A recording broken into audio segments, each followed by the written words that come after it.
একটি রাজনৈতিক দলের অনুরোধে ছাত্রদল সমাবেশের স্থান পরিবর্তন করায় ছাত্রদলের প্রশংসা করেছেন বিএনপির সিনিয়র যুগ্ম মহাসচিব রুহুল কবির রিজভী আহমেদ। তিনি বলেছেন, সত্যিকারের রাজনীতি এমন হওয়া উচিত, এটি একটি দৃষ্টান্ত।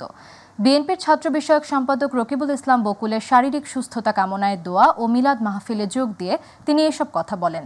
ছাত্রদল সভাপতি রাকিবুল ইসলাম এবং সাধারণ সম্পাদক নাসির উদ্দিন নাসিরের সভাপতিত্বে ও জাতীয়তাবাদী ছাত্রদলের আয়োজনে এই দোয়া ও মিলাদ মাহফিলে দলের সিনিয়র নেতৃবৃন্দ উপস্থিত ছিলেন।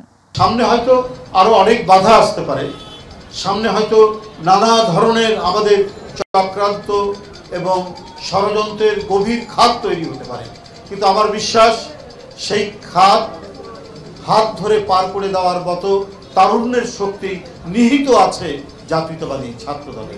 মাত্র এক মাসের মধ্যে যারা নিজেদের জীবন উৎসর্গ করতে পারে সেই সংগঠনকে দমিয়ে রাখা, তাদের বিরুদ্ধে মিথ্যাচার করা, তাদের বিরুদ্ধে অপবাদ দেওয়া, তাদের বিরুদ্ধে কুৎসা উঠিয়ে কোনো লাভ হবে না।